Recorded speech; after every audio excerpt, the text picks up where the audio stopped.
John ભીતળિયું ચાલશે ભુવન પણ કોઈ ચિત્રાળું ચિત્રાળું ચાલશે ના. પણ હવે કેને કેને કમ ધજરા અરે દુનિયામાં ક્યું વડેરું કલ્યાણમાં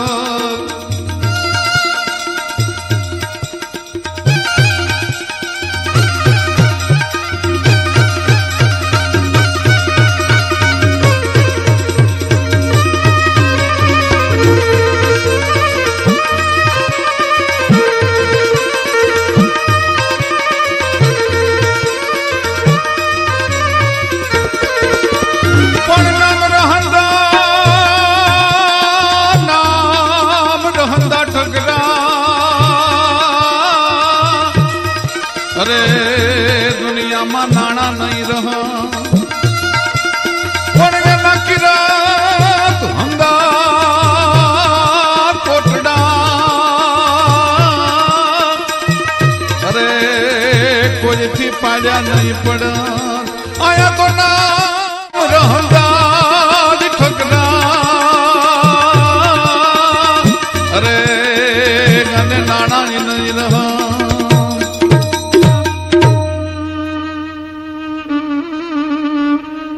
નામ રહંતા ઠકરા નાણા નહીં રહંત કિરતો હુંદા કોટડા કોઈથી પાડ્યા નહીં પડત.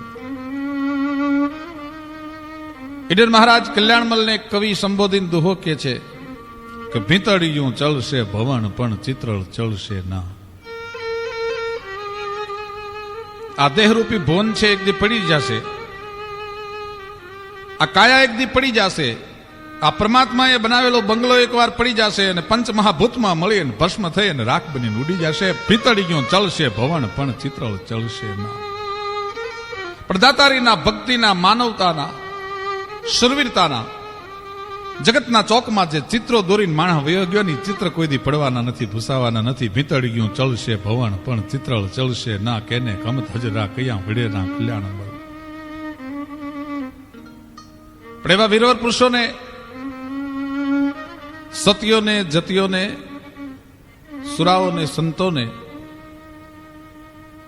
કવિ એમ કે છે કે માત પિતા અને મિહળા બંધુ બિસારે પણ વીર દાતારી વાતડી એ તો ચારણ ચિતારે. માણસ મરી જાય પછી 5-15 દિવસે, વર્ષે, 2 વર્ષે, વર્ષોના વાણા માથેથી કાળના પડદા પડી જાય એટલે પરિવાર ભૂલી જાય, પુત્ર ભૂલી જાય, પત્ની ભૂલી જાય, મા બાપ ભૂલી જાય, બધા ભૂલી જાય. પણ કવિ કી જીભાન પે ચઢે સો નર જાવે ના. પણ કવિની જીભની માથે જે માણસ ચડી ગયો ને એ દુનિયામાં કાયમ અમર બની જાય છે. એટલા માટે કવિને લખવું પડ્યું છે કે અમર થવાની ઔષધિ કાં કવિયા અને કાં કીર્તાર, એક અમરા પર ઉધરે ને બીજો નવખંડ રાખે નામ. અમર થવાની ઔષધિ ધન્વંતરી ભગવાનથી માંડી, ચરકથી માંડી, વાઘભટ્ટથી માંડી, સુશ્રુતથી માંડી, ભાવમિશ્રથી માંડી અને દુનિયાનો કોઈ પણ વૈદ છે. આ ભારત વર્ષના મહાનમાં મહાન વૈદોના ઋષિઓના નામ મેં આપ્યા, પણ એમાં એક પણ માણસ પાસે એવી ઔષધિ એવા ઋષિઓ પાસે નથી જે તમને અમર બનાવી શકે. પણ અમર થવાની ઔષધિ કાં કવિયા અને કાં કીર્તા, કાં તો કવિ કવિતામાં ચડાવીને તમને અમર કરી દે. કવિ તો લાખરા લીણ અને 1.25 લાખરા દિયણ. કવિ કોકની પાસેથી લાખ લે પણ 1.25 લાખનો આપીને વયો જાય. દાતાને કવિ કો દિયા, કવિને દિયા ઉડાય, પણ કવિને દાતા કો દિયા સો જુગ જાતે ન જાય. દાતાર માણસને, સુરવીર માણસને જે કવિ આપે છે એ કોઈ દિવસ ન ભૂસી શકાય. અને એટલા માટે કવિઓને લખવું પડ્યું છે કે કીર્તિના કોટડા છે, નામ રહંતા ઠકરા નાણા નહીં રહંત. કરોડોની સંપત્તિ તમારી પાસે હોય, એવું તો કેટલા શ્રીમંતો આ જગત છોડીને વયા ગયા, કોઈ યાદ નથી કરતું. પણ જ્યાં ત્યાગ છે, જ્યાં સમર્પણ છે, જ્યાં નેકી અને ટેક છે, જ્યાં વટ અને વચન માટે થઈને જેને સમર્પણ કર્યું છે એને ભૂલી નથી શકતા. અને એવા કવિઓએ, એવા ચારણ કવિઓએ વીરવર પુરુષોને લડાવ્યા છે. અને એની કવિતામાં ગાતા ગાતા આજ દી સુધી થાક્યા નથી.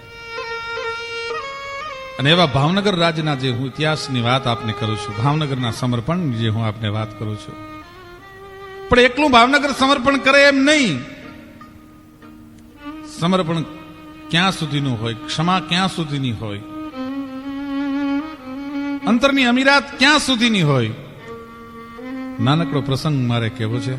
રજવાડાઓની ખાનદાનીના પ્રસંગો જ્યારે કહું છું ત્યારે લીમડી કવિરાજ મસ્ત કવિ સત્તા પ્રાપ્તિ કર્યા પછી માણસ કેટલો ક્ષમાવાન બની શકે, કેટલો નીતિવાન બની શકે, એનો પ્રસંગ. લીમડી કવિરાજ મસ્ત કવિ અને લીમડીના ઠાકોર સાહેબ જસવંતસિંહજીનું અવસાન થયું. બંને મિત્રો. મસ્ત કવિ રાજ કવિ છે, પણ જસવંતસિંહજીના અવસાન પછી હૈયામાં ઊંડો ઘા લાગી ગયો. એ વખતે જસવંત વિના કવિ મસ્ત ફકીર બળી મરવાનું. ઊંડો ઘા લાગ્યો. ઠાકોરના મૃત્યુને મસ્ત કવિ જીરવી શકેલા નહીં. પછી તો વૃદ્ધ ઉંમર. દ્રગ દ્રગ નહીં તેજ દેખ જબ ડગ મગ પગ પગ મગ મગ ગલગ પરમ જગ જગ મુખ દંત બચન જબ ફગ ફગ જમંગ અનુચાર લગભગ જગરમ તલ તલ કી ખબર લે તગારી ભૂતલ ચલ સદપંથ જન્મ સુધરાય જટપટ મન ચેત કપટ તજ ખટપટ કાલ નપટ સિર ઝપટ કરે. છેલ્લા દિવસો મહારાજ જસવંતસિંહજીના અવસાન પછી જસવંતસિંહજી પછી જે કુંવર ગાદીએ હતા એમને એમ થયું પિતાશ્રીના અવસાન પછી કવિરાજની તબિયત સારી નથી. એમને બહુ દુઃખ લાગ્યું છે.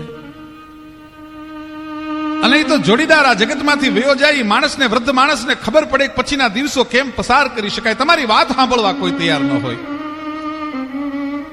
તમારી મનોવેદના સાંભળવા કોઈ તૈયાર ન હોય. વૃદ્ધાવસ્થાની જે દશા છે એ તો જેણે ભોગવી હોય ને ખબર પડે. પોતાના જોડીદાર એક પછી એક જગત છોડીને વયા જતા હોય, એકલો માણસ થઈ ગયો હોય. ડાયરા કેરી મારે ટેવ હતી પણ હવે નથી કોઈ આવતું કે જાતું. એક દી 50 માણસોનો ડાયરો જામતો હોય, હુકમે હાજર માણસો ઉભા રહેતા હોય. એ જ માણા પોતાના હાથે પોતાના પનિયાનો છેડો ન બાંધી શકતો હોય, પોતાના સુરવાલની નાડી ન બાંધી શકતો હોય, પોતાના પગની મોજડી ન પહેરી શકતો હોય. એ સ્થિતિમાં કવિરાજને મહારાજ જસવંતસિંહના દુઃખનું અવસાન, રાજાઓની મહાનતા અને ત્યાગ અને સમર્પણ કેટલું હોય એનો પ્રસંગ કેવો છે. તેની રેલવે છે એ રાજાઓના પોતાના સલૂન ચાલતા. એટલે મહારાજ જસવંતસિંહજી પછી લીમડી ગાદીએ જે નરેશ હતા એમને એમ થયું કવિરાજને 4 ધામની યાત્રા માટે સલૂનની સગવડતા કરું. સલૂન તૈયાર થયું. કવિરાજને 4 ધામની મસ્ત કવિની યાત્રા માટે મોકલે છે. એમાં ધાંગધ્રા સલૂન રોકાય છે. રેલવે સ્ટેશને ધાંગધ્રા લીમડીનું સલૂન રોકાય છે. ધાંગધ્રા ઠાકોર સાહેબને ખબર પડે છે, રાજ ઘનશ્યામસિંહજીને, કે કવિરાજ મસ્ત કવિ મારા આંગણેથી પધારે છે, મારે જય માતાજી કરવા મળવા માટે રેલવે સ્ટેશન સુધી જવું જોઈએ. ધાંગધ્રા ઠાકોર સાહેબ રાજ જસવંતસિંહ ઘનશ્યામસિંહજી છે એ મળવા માટે કવિને આવે છે. કવિરાજનો હવે જ્યારે રાજ ઠાકોર ઘનશ્યામસિંહજી મળવા આવતા હોય તો રેલવેના ડબ્બાની નીચે ઉતરવું પડે. વૃદ્ધ ઉંમર, શરીર ચાલતું નથી. 2 જણાએ પકડ્યા છે કવિને. નીચે ઉતરે છે, જય માતાજીની કરે છે. અમીર ઉમરાવ પાછળ ઘેરીને ઉભા છે. દિવાન માનસિંહજી બાજુમાં છે. એમાં કવિરાજની અશક્ત ઉંમરના કારણે, વૃદ્ધ ઉંમરના કારણે કફ થઈ ગયેલો, ઉધરસ ચડી અને થૂંકવા માટે આજુબાજુમાં નજર કરી તો એક બાજુ રાજ ઘનશ્યામસિંહજી ઉભા છે, એક બાજુ દિવાન માનસિંહજી ઉભા છે, એક બાજુ મોટા અમીર ઉમરાઓ ઉભા છે. રાજા મહારાજોની વચ્ચે થૂંકાય નહીં. કરવું શું? 1 સેકન્ડમાં આ તો એક પળની માલપા જે સમજણો માણસ ખબર પડી જાય. એટલે કવિની મૂંઝવણ છે એ દિવાન માનસિંહજી ઓળખી ગયા. એટલે પોતાના ખંભે બહુ કિંમતી ખેસ હતો, એ ખેસ લાંબો કર્યો. કવિરાજ થૂંકી લ્યો આમાં. અને તે દિવસે ધાંગધ્રાનો ઠાકોર રાજ ઘનશ્યામસિંહજી પોતાના દિવાન માનસિંહજીને આડો હાથ કરે છે. ગાંડો થામા, ઈ કવિના થૂંકના ગળફા છે ઈ તારા ખેહમાં ન હોય, મારા ખોબામાં હોય એમ કરીને ઠાકોરે પોતાનો ખોબો ધર્યો.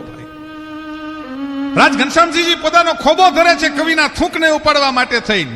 અને તે દિવસે મસ્ત કવિ પછી તો કઈ ઠાકોરના ખોબામાં થૂંકવાની કોઈ વાત હતી નહીં. એટલી જ ખાનદાની. આ જ ક્ષણ પણ કવિરાજે કીધું કે મારી ચારધામની યાત્રા કેન્સલ કરાવો. કે કાં? કે મત જા બદરી મસ્ત તું અને કર ધાંગધ્રા ધામ. અહીંયા તો નર તો માન દીવાન હે અને નારાયણ ઘનશ્યામ. કવિઓની થૂંક જે હાથમાં ઉપાડતા હોય, અહીંયા તો મારે ચારેય ધામ પૂરા થઈ ગયા, હવે મારે બીજે જવાની જરૂર ન હોય. શું રાજાઓના સમર્પણ, શું ત્યાગ, શું ખાનદાની, શું અમીરાત. એમના ઇતિહાસ નથી બનતા, જગત નથી યાદ કરતી મિત્રો.